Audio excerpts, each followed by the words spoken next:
नमस्कार। कैसे हैं आप लोग? उम्मीद करते हैं स्वस्थ होंगे, अच्छे होंगे।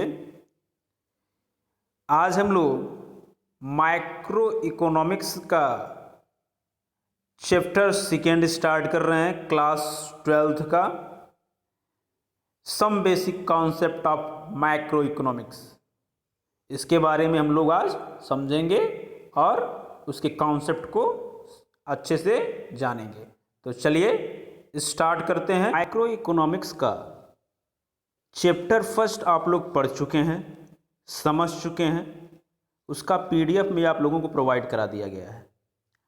क्लास 12th का माइक्रो इकोनॉमिक्स का चैप्टर सेकेंड आज से स्टार्ट हो रहा है। इस पर फोकस कीजिए और समझने की कोशिश कीजिए इसको। Chapter second, some basic concept of macro economics. MA के बारे में, मैक्रो इकोनॉमिक्स के बारे में यह कुछ कॉन्सेप्ट है जिस कॉन्सेप्ट के बिना माइक्रो इकोनॉमिक्स के पहलुओं को, माइक्रो इकोनॉमिक्स के पॉइंट को समझना बहुत मुश्किल हो जाता है। तो इस चैप्टर में हम उस कॉन्सेप्ट को पहले समझेंगे। यह कॉन्सेप्ट समझ में आ जाएगा तभी आपको चैप्टर थर्ड और चैप्टर फोर्थ समझ में आएगा, क्योंकि चैप्टर थर्ड जो है नेशनल इनकम से रिलेटेड है, थर्ड और फोर्थ। बिना सेकंड के समझे थर्ड और फोर्थ समझ में आने वाला नहीं है। तो इसको आप अच्छे से समझिएगा। ये चैप्टर आपका बेसिक कॉन्सेप्ट जो है पूरे माइक्रो इकोनॉमिक्स के लिए एक की पॉइंट का काम करेगा। तो स्टार्ट करते हैं। सबसे पहले हम लोग देखते हैं कि इसमें हम लोगों को पढ़ना क्या क्या है। तो सबसे पहले हम लोग यहाँ पर देख लें कि हमको क्या क्या पढ़ना है। क्लासिफिकेशन ऑफ गुड्स, वस्तुओं का यहाँ पर विभाजन हमको पढ़ना है। जो गुड्स होते हैं, गुड्स के क्लासिफिकेशन पढ़ने हैं। गुड्स को टू टाइप में क्लासीफाई किया जाता है, final goods and intermediate goods. ये एक पॉइंट हो गया। And second, consumption and capital goods. ठीक है, consumption goods and capital goods. अब क्या होता है फाइनल, इंटरमीडिएट, क्या होता है कंजम्पशन और कैपिटल, इसके बारे में अभी हम लोग देखेंगे। सेकेंड पॉइंट है concept and component of consumption expenditure. जो कंजम्पशन, जो आप लोग कंज्यूम करते हैं, आप लोग खाते पीते हैं, वो वस्तुएं, वो कंज्यूम हो गया आपका, और उस पर जो एक्सपेंडिचर करते हैं वो कंजम्पशन एक्सपेंडिचर कहलाता है। तो उन सब चीज़ों के बारे में यहाँ पर अब देखेंगे। Concept of and component of investment, जो इन्वेस्टमेंट होता है उसके क्या क्या कंपोनेंट हैं उसके बारे में इस टॉपिक में देखेंगे। नेक्स्ट यहाँ पर आप पढ़ेंगे फ्लो एंड स्टॉक के बारे में। क्या होता है फ्लो और क्या होता है stock. Four sector of the economy, economy के फोर सेक्टर होते हैं। फोर सेक्टर कौन कौन से हो गए? प्राइवेट सेक्टर हो गया, इसी को इंडिविजुअल कहते हैं। हाउस होल्ड सेक्टर भी इसी को कहते हैं। दूसरा हो गया प्रोड्यूसर सेक्टर हो गया, ये इसको यश मान लीजिए। हाउस होल्ड सेक्टर यानी कि हम लोग क्या है, कंजम्पशन है ना, कंज्यूम करते हैं, तो हाउस होल्ड सेक्टर हो गया। दूसरा क्या हो गया? प्रोड्यूसर सेक्टर हो गया। तीसरा क्या हो गया? गवर्नमेंट सेक्टर हो गया। और चौथा होता है फोर्थ, वो फोर्थ होता है एक्सपोर्ट इम्पोर्ट होता है। यहाँ पर इंटरनेशनल जो है अफेयर की बातें यहाँ पर आ जाती हैं। तो fourth sector of the economy के बारे में आप यहाँ पर देखेंगे। एंड इंटरसेक्टरल फ्लो, इंटरसेक्टरल फ्लो का मतलब क्या? रियल फ्लो और मनी फ्लो में क्या क्या रिलेशन होता है, कंजम्पशन और कैपिटल में क्या क्या रिलेशन होता है, इसके बारे में आप यहाँ पर देखेंगे। And last, circular flow of income. ये बहुत ही इंपॉर्टेंट है आपके इस चैप्टर का, circular flow of income, stock and flow. ये बहुत ही, और ये बिना इसके आप, ये दो पॉइंट बिना इसके आप समझे ना, माइक्रो इकोनॉमिक्स का नेशनल इनकम का टॉपिक आप सॉल्व ही नहीं कर पाएंगे। तो आपका ये पॉइंट क्या क्या पढ़ना है ये कंप्लीट हो चुका है। तो चलिए देखते हैं, स्टार्ट करते हैं हम लोग। चलिए स्टार्ट करते हैं। Classification of goods. Classification of good, classification वस्तुओं का दो तरीके से किया गया है, final and intermediate goods, consumption या फिर इसी को कंज्यूमर गुड्स भी कह सकते हैं, एंड कैपिटल गुड्स। ठीक है, हर कमोडिटीज़ की, हर गुड्स की अपनी अलग अलग प्रॉपर्टीज होती है, और इसी प्रॉपर्टीज़ के कारण वस्तुओं को क्या किया जाता है, गुड्स को क्या किया जाता है, क्लासिफाई किया जाता है। तो अब क्या होता है फाइनल गुड्स, इंटरमीडिएट गुड्स और कंजम्पशन एंड कैपिटल गुड, इसके बारे में हम लोग देखते हैं। स्टार्ट करते हैं फाइनल गुड्स के बारे में। फाइनल गुड्स, फाइनल गुड्स के बारे में 2 पॉइंट हमको हमेशा याद रखना है। क्या? कि cross the boundary line of production, ये प्रोडक्शन की बाउंड्री लाइन को क्या कर चुका है? क्रॉस कर चुका है, रेडी फॉर यूज, और क्या है? यूज करने के लिए तैयार है। जैसे कि मैं आपको अगर एग्जांपल दे करके समझाऊं तो इस तरीके से समझिए, जैसे कि ब्रेड है, ब्रेड क्या है? वह रेडी फॉर यूज है, cross the boundary line of the production. Wheat, wheat से क्या बना? वीट से क्या बन गया? ब्रेड बन गया। तो ब्रेड क्या है? ब्रेड से आप कुछ और नहीं बना करके ब्रेड को आप डायरेक्ट खा करके यूज कर सकते हैं, तो ये रेडी फॉर यूज है। और cross the boundary line of the production, production की बाउंड्री लाइन को क्या कर चुका है? क्रॉस कर चुका है, यानी कि वो इससे और कुछ नहीं प्रोडक्ट किया जाएगा। तो ब्रेड क्या है? फाइनल गुड्स है। ठीक है, तो अब यहाँ पर ये मत सोचने लगेगा कि ब्रेड से ब्रेड पकौड़ा बना दिया जाए, तो एक्चुअल में ब्रेड ब्रेड ही है, उसी का फॉर्म है। जैसे कि वीट से आप ब्रेड बना रहे हैं, तो वीट तो इंटरमीडिएट का काम कर जाएगा। ठीक है, बीच का इंटरमीडिएट का मध्य इसका काम करेगा, और बन करके क्या तैयार हो रहा है? ब्रेड तैयार हो रहा है। तो ब्रेड क्या है? फाइनल गुड्स है। तो देखते हैं क्या, these are those goods which are cross the boundary line of production and ready for use by their final user. Final user कौन है? फाइनल यूजर दो लोग होते हैं। फाइनल यूजर या तो हम और आप लोग हों, तो जब हम आप लोग फाइनल यूजर होंगे तो उसको कहते हैं कंज्यूमर्स। ठीक है, और कौन हो सकता है? दूसरा प्रोड्यूसर। भाई जो बनाता है वो भी तो कुछ ना कुछ कंज्यूम करता होगा, तो कुछ ना कुछ खाता होगा, तो प्रोड्यूसर दूसरा वो फाइनल यूजर हो जाएगा। यहाँ पर मेन पॉइंट यहाँ पर ये देखना है कि हम लोगों ने ब्रेड का यूज किया, तो ब्रेड क्या है? कंज्यूमर, कंज्यूमर मतलब हम लोग कंज्यूमर है, तो कंज्यूमर गुड्स हो गया। और यहाँ पर प्रोड्यूसर जो है वो क्या कर रहा है? मशीन का यूज कर रहा है ब्रेड बनाने में, तो मशीन क्या है? कैपिटल गुड्स है। आगे हम लोग इसके बारे में चर्चा करेंगे, देखेंगे हम लोग। सेकेंड पॉइंट जो था ना, कंज्यूमर एंड कैपिटल गुड्स, उसके बारे में यहीं से आप कॉन्सेप्ट निकल करके सामने आता है। तो आगे देखते हैं इसको, ये डिफिनीशन आपको समझ में आ गया होगा। अब यहाँ पर एक क्वेश्चन कर रहा है, who are the final user? Final user कौन होते हैं? तो अभी मैंने बताया दो लोग हो सकते हैं, कंज्यूमर हो सकता है या फिर प्रोड्यूसर हो सकता है। जो इसको फाइनली यूज करे वही फाइनल यूजर है। तो यहाँ पर 2 पॉइंट लिखा गया है, classification of the final goods. Final goods दो तरीके के होते हैं, first consumer goods, second producer goods. Consumer final goods और दूसरा क्या होता है? Producer final goods. Final consumer goods are the finally purchase by the consumers for the satisfaction of their want. आप अपने वांट को सेटिस्फेक्शन देने के लिए, संतुष्टि देने के लिए ही फाइनल गुड्स का प्रोडक्शन करते हैं। जैसे कि आपने ब्रेड खरीदा तो आपको सेटिस्फेक्शन दे रहा है, इसलिए वो आप उसको परचेज कर रहे हैं। जबकि जो फाइनल प्रोड्यूसर गुड्स होता है, प्रोड्यूसर इसको अपने सेटिस्फेक्शन के नहीं, इनकम जनरेट करने के लिए उसका यूज करता है। देखते हैं, final producer goods are finally purchase by the producer. Final producer goods किसके द्वारा खरीदा जाता है? प्रोड्यूसर के द्वारा। Are generally use as a fix assets in the process of the production. Production के प्रोसेस में इसका फिक्स एसेट्स की तरह यूज करता है प्रोड्यूसर। जैसे कि मान लिया जाए फोटोकॉपी मशीन हो गई, तो फोटोकॉपी मशीन क्या है?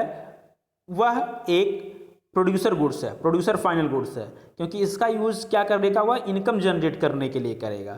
जबकि ब्रेड क्या है? ब्रेड एक कंज्यूमर गुड्स है, क्योंकि इसको हम लोग यूज करके अपना सेटिस्फेक्शन प्राप्त कर लेंगे। तो समझ में आ रहा है ना कि फाइनल गुड्स क्या होता है, और उसके जो 2 टाइप होते हैं, फाइनल कंज्यूमर गुड्स और फाइनल प्रोड्यूसर गुड्स, ये क्या होता है? इसी को थोड़ा सा हम फोकस जोन के थ्रू देखते हैं। फाइनल कंज्यूमर गुड्स, अब यहाँ पर देख रहे हैं ना, final consumer goods. Final consumer goods are which are made for use by their final user. ये फाइनल यूजर के द्वारा यूज किया जाता है। Example, bread and butter are use by the consumer. ठीक है, ब्रेड और बटर जो कंज्यूमर के द्वारा यूज किया जाता है। जबकि जो फाइनल प्रोड्यूसर गुड्स हो गए, वो मशीन इसमें इंक्लूड किया जाता है, टूल्स, ट्रैक्टर, बस ये सब इसमें इंक्लूड कर लिया जाएगा। जैसे कि final producer goods are those goods which are ready for use by their final user and producer for their final users. मतलब क्या कि यहाँ पर जो ट्रैक्टर हो गया या हार्वेस्टर्स हो गया, use by the farmer, farmer use करके क्या करता है? प्रोडक्शन करता है, वीट या राइस जनरेट करता है, फिर उसको मार्केट में बेचता है। तो यहाँ पर जो ट्रैक्टर हो गया, जो हार्वेस्टर हो गया, जो फोटोकॉपी मशीन हो गया, ये सभी क्या है, फाइनल प्रोड्यूसर गुड्स के एग्जाम्पल हैं। समझ में आ रहा है ना। आगे और देखते हैं। अच्छा, यहाँ पर एक पॉइंट यहाँ पर ध्यान से आप समझिए इसको।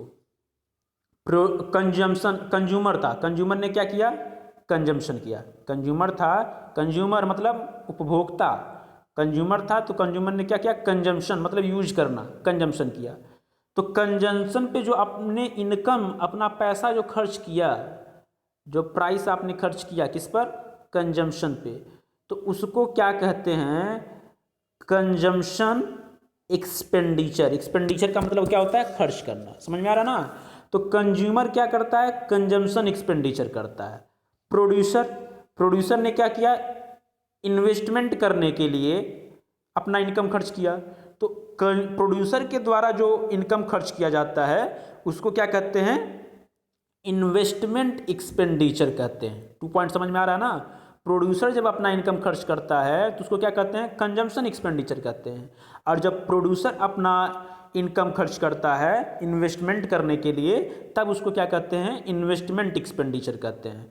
तो यहाँ पर देखा जा रहा है, expenditure on final consumer goods by the house hold is called consumption expenditure. Consumption expenditure समझ में आ गया, किसे कहते हैं, जब एक फाइनल कंज्यूमर गुड्स के लिए हाउस होल्ड सेक्टर, आप लोग, हम लोग, ये सभी हाउस होल्ड सेक्टर हैं, हाउस होल्ड सेक्टर कंजम्पशन करता है, एक्सपेंडिचर करता है, तब उसी को क्या कहते हैं, कंजम्पशन एक्सपेंडिचर कहते हैं। और expenditure on final producer goods by the producer, producer जब फाइनल प्रोड्यूसर गुड्स पे एक्सपेंडिचर करता है तो उसको इन्वेस्टमेंट एक्सपेंडिचर कहते हैं। अच्छा, अगर आपको ये पता करना रहे कि पूरी इकोनॉमी में कितना फाइनल एक्सपेंडिचर हुआ, तो आप क्या करेंगे, आप ये करिएगा कि consumption expenditure plus investment expenditure दोनों को ऐड कर दीजिएगा, तो क्या आपका निकल आएगा, टोटल यानी कि final consumption plus investment expenditure को ऐड करने से क्या आपको फाइंड हो जाएगा, फाइनल गुड्स पर जो टोटल एक्सपेंडिचर हुआ है इकोनॉमी में वो फाइंड हो जाएगा। एक फार्मूले के थ्रू आप इसको इस तरीके से देख सकते हैं, expenditure on final goods is equal to consumption expenditure plus investment expenditure. समझ में आ रहा है ना। नेक्स्ट देखते हैं इंटरमीडिएट गुड्स। क्या होता है intermediate goods, intermediate goods are those goods, intermediate goods ऐसे गुड्स होते हैं जो कि प्रोडक्शन की बाउंड्री लाइन को क्रॉस नहीं किए रहते हैं, which at not the cross the boundary line of production and value is still to be added, और इसकी वैल्यू जो होते हैं अपने नेक्स्ट वाले प्रोडक्ट में ऐड कर लिए जाते हैं। और इसमें देखा जा रहा है और क्या क्या होता है, which are not ready for use by their final user, ये रेडी नहीं रहते हैं अपने फाइनल यूजर के द्वारा यूज करने के लिए। दूसरे शब्दों में क्या लिख रहा है, in other word intermediate goods are those goods which are purchased by one firm to another firm. इसका मतलब क्या है, ये एक फर्म के द्वारा परचेज करके दूसरे फर्म के लिए परचेज किया जाता है। इसका मतलब क्या है, फॉर एग्जाम्पल देखिए, अभी आपको मैंने बताया क्या, शुगर जो होता है, चीनी जो होता है, किससे बनता है, शुगर कैन से बनता है। तो शुगर कैन कौन प्रोडक्शन करता है, फार्मर। ठीक, तो फार्मर एक फर्म ही मान लीजिए, फार्मर क्या एक फर्म है। तो फार्मर से किसने परचेज किया, शुगर मिल वाले ने परचेज किया। तो शुगर मिल ने उसके परचेज करके क्या बना दिया, शुगर बना दिया। तो एक प्रोड्यूसर से, एक फर्म से दूसरा फर्म परचेज कर रहा है और उससे कोई दूसरा प्रोडक्ट तैयार करने के बाद किसी तीसरे फर्म को सेंड कर दे रहा है। तो ये प्रोसेस चलता है इंटरमीडिएट गुड्स में चलता है। तो वही यहाँ पर लिख रहा है which are not ready for use by their final user, और यहाँ पर लिख रहा है in other word intermediate goods are those goods which are purchase by one firm from other firm and as a raw material और as goods for the resale. क्या करने के लिए वो खरीदता है, एक फर्म दूसरे फर्म से रॉ मटेरियल के रूप में खरीदता है या फिर रीसेल करने के लिए। अभी मैंने बताया, जो शुगर मिल हो गया उसने फार्मर से शुगर केन खरीदा, क्या करने के लिए, अब यहाँ पर ये रॉ मटेरियल के लिए खरीदा है। किसके रॉ मटेरियल के लिए, शुगर बनाने के लिए। और यह फिर क्या कर देगा, मार्केट में डाल देगा। तो मार्केट में जिसके पास ये आएगा वो रीसेल करने के लिए, बेचने के लिए जो है खरीद रहा है। समझ में आ रहा है ना। तो वही यहाँ पर पॉइंट लिखा हुआ है कि those goods which are purchase by one firm from the other firm, क्या करने के लिए, एज रॉ मटेरियल या फिर और the good for resale. Example यहाँ पर देखिए, मान लिया जाए अब कि वीट है, तो वीट कितने रुपए का मिला, 20 रुपये पर केजी। उससे क्या बना, फ्लोर बना। मान लिया जाए वो 22 रुपये पर केजी के थ्रू फ्लोर बन जा रहा है। फिर उससे क्या बन गया, मान लिया जाए ब्रेड बन गया, तो ब्रेड 30 रुपीज़ का मिल रहा है। तो अब क्या आप देख रहे हैं, वीट से फ्लोर बनने में 22 रुपीज़ हो जा रहा है, यानी कि 2 रुपीज़ इसका वैल्यू ऐड हो जा रहा है। तो है वही कमोडिटीज, उसी को हम क्या कर दे रहे हैं, रॉ मटेरियल के रूप में यूज करके दूसरा कमोडिटीज बना दे रहे हैं। तो ये क्या हो गया, वैल्यू ऐड कर रहा है वही प्रोडक्ट, उसी को हम रॉ मटेरियल के रूप में यूज करके तीसरा प्रोडक्ट बना दे रहे हैं। अब वहाँ पर भी वैल्यू क्या हो जा रहा है, बढ़ जा रहा है, ऐड हो जा रहा है। इसी को वैल्यू एडेड कहते हैं, वैल्यू ऐड होना। समझ में आ रहा है ना।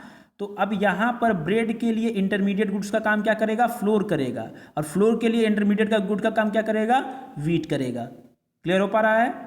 फिर आगे क्या लिख रहा है, यहाँ पर आते हैं इस पॉइंट पर। अब यहाँ पर लिख रहा है वही रॉ मटेरियल के थ्रू किया जाता है, वही सब एग्जाम्पल यहाँ पर दूसरा लेकर के समझाया, मैं आपको दूसरा बता दिया हूँ।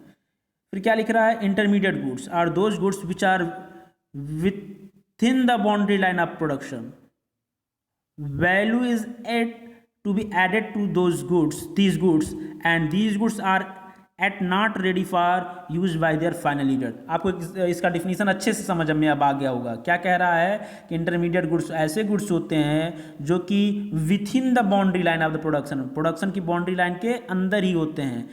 Value is add to be added, अभी मैंने बताया हूँ कैसे वैल्यू ऐड होता है, वैल्यू इज टू एडेड। अभी ये वाला एग्जाम्पल समझाया हूँ ब्रेड वाला। And these goods are at not ready for use by their final user, और ये अपने फाइनल यूजर के द्वारा रेडी नहीं होते हैं यूज करने के लिए। अभी आपको मैं वीट बता दूं, अभी आपको मैं कर दूं फ्लोर, तो आप इसको डायरेक्ट ऐसे नहीं खाने लगेंगे, रेडी फॉर यूज नहीं है ये दोनों। ब्रेड रेडी फॉर यूज है। Intermediate goods are those goods, दूसरा डेफिनेशन वही है, which are purchase by one firm from the other either for resale और for as a raw material.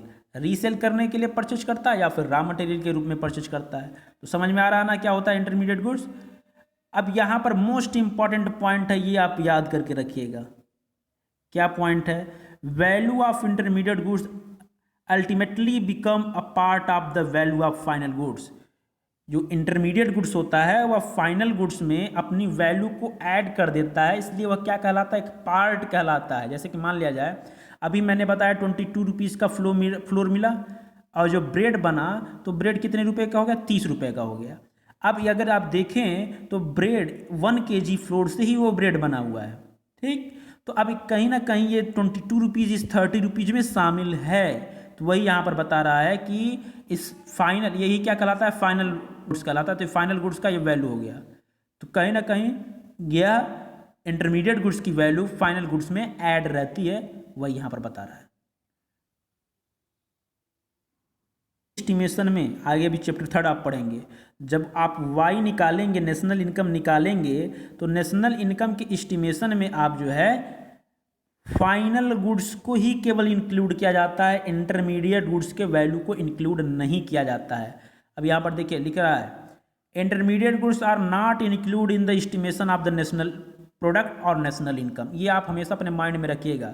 जब वाई निकालेंगे आप, तो वाई में केवल और केवल क्या यूज किया जाता है, फाइनल प्रोडक्ट की ही वैल्यू को यूज किया जाता है। वाई मतलब नेशनल इनकम।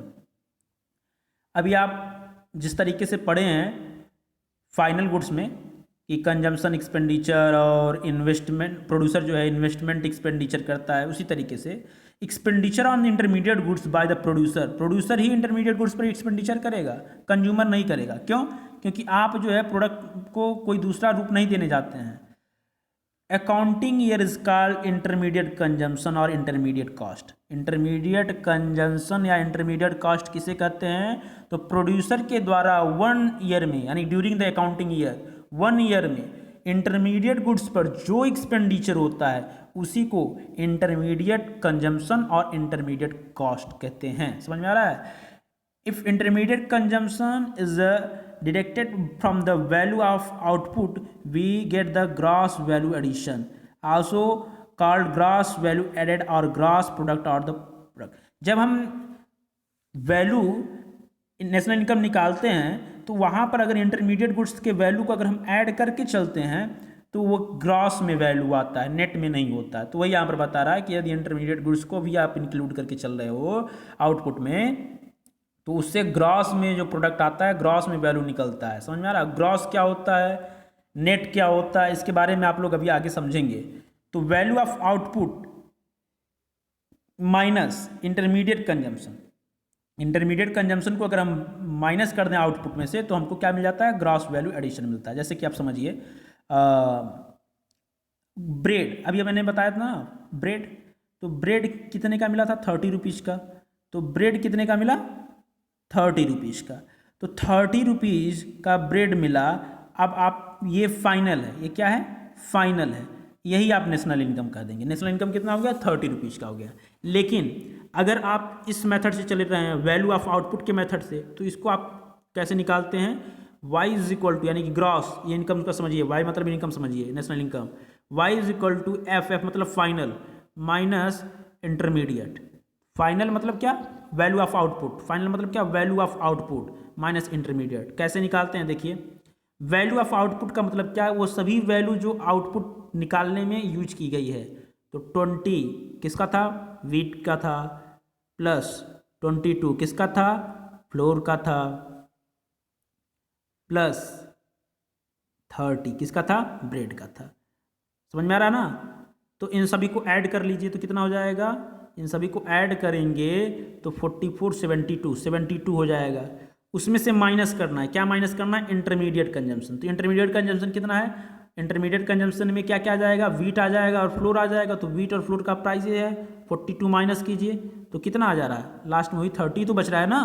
तो वही तो इसीलिए मैं कह रहा हूँ, तो 30 को ही आप ले लीजिए नेशनल इनकम में, क्यों ये सब ताम झाम कर रहे हैं आप।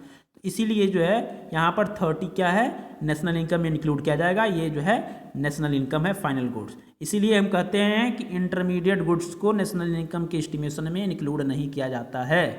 समझ में आ रहा है? तो यहाँ से आप सीख गए हैं कि क्या होता है इंटरमीडिएट गुड्स, क्या होता है फाइनल गुड्स। इसके बाद वाले टॉपिक को नेक्स्ट वीडियो में समझेंगे। Thank you.